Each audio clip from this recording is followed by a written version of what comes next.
O tema desse seminário da disciplina de matemática é Números Naturais Inteiros, orientado pelo professor Luiz Fernando.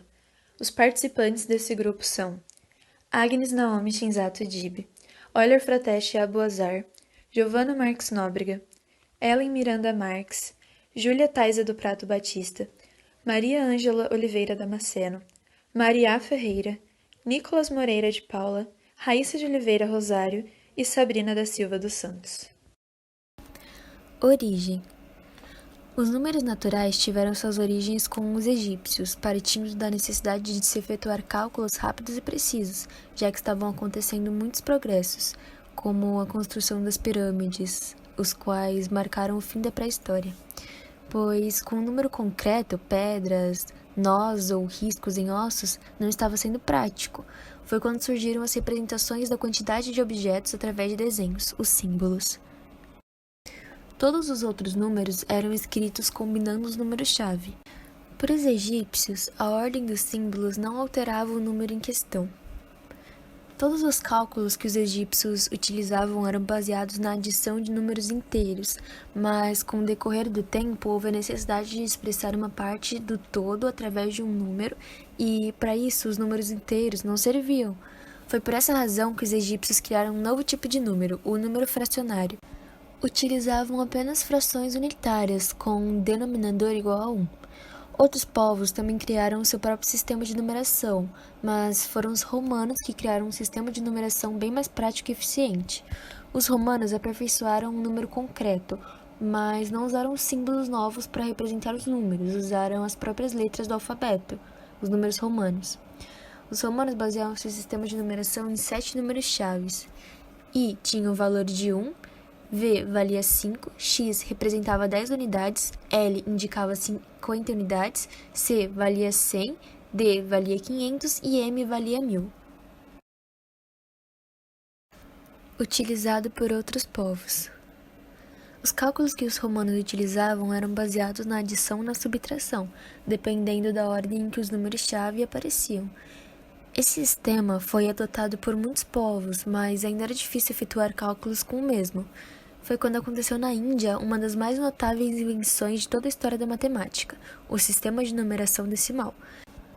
Isso aconteceu após o aperfeiçoamento dos símbolos utilizados pelos hindus, quando houve a ideia de introduzir uma notação para uma posição vazia, o zero. Foi quando os 10 símbolos que conhecemos hoje em dia foram criados.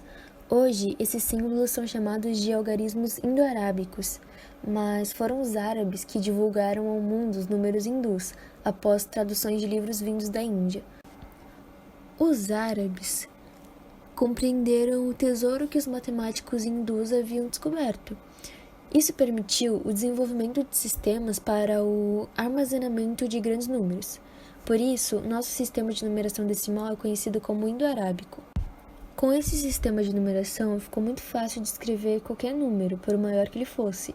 E como esses números foram criados para tornar mais prático contar as coisas da natureza, eles foram chamados de números naturais, os quais tornaram mais fácil a escrita dos números fracionários, que passaram a ser escritos pela razão de 2 números naturais e não pela adição de 2 fracionários.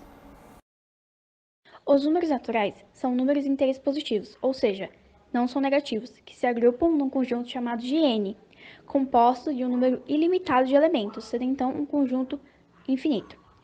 E se um número é inteiro e positivo, podemos dizer que é um número natural.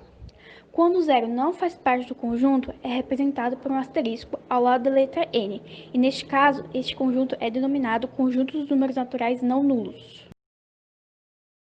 Como já dissemos, os números naturais são infinitos, e por isso qualquer número natural tem seu sucessor e seu antecessor, exceto o número zero. Como vemos na sequência, para descobrir seu sucessor é só fazer n mais 1, que é um determinado número mais 1. E para descobrir seu antecessor é só fazer n menos 1, que é um determinado número menos 1. O conjunto dos números pares podem ser obtidos a partir da multiplicação de todos os números naturais pelo número 2, como vemos na sequência abaixo. Já os conjuntos dos números ímpares podem ser obtidos pela multiplicação de todos os números naturais por 2 e adicionado 1, como também conseguimos ver na sequência abaixo. Em um certo momento da história, foi necessário criar números para representar perdas ou dívidas. Então, surgiram os números negativos. Os números negativos, junto com o conjunto dos naturais, formam o conjunto dos inteiros, que é representado por Z. O conjunto dos números inteiros é infinito e pode ser representado desse jeito: Z igual chave 3 pontos, vírgula, menos 3, vírgula, menos 2, vírgula, menos 1, vírgula, 0, vírgula, 1, vírgula, 2, vírgula, 3, 3 pontos, fecha a chave. Para que servem os números inteiros? Os números inteiros servem para contagens, desde as mais simples até as mais complicadas. A relação de inclusão no conjunto dos inteiros envolve o conjunto dos números naturais junto com os números negativos. Os números inteiros podem ser representados por meio de pontos na reta numérica. Os números que estão a uma mesma distância do zero são chamados de opostos ou simétricos. Por exemplo, o menos 4 é simétrico de 4, pois os dois estão a uma mesma distância do zero. Dá para representar os números inteiros por meio do diagrama de Venn.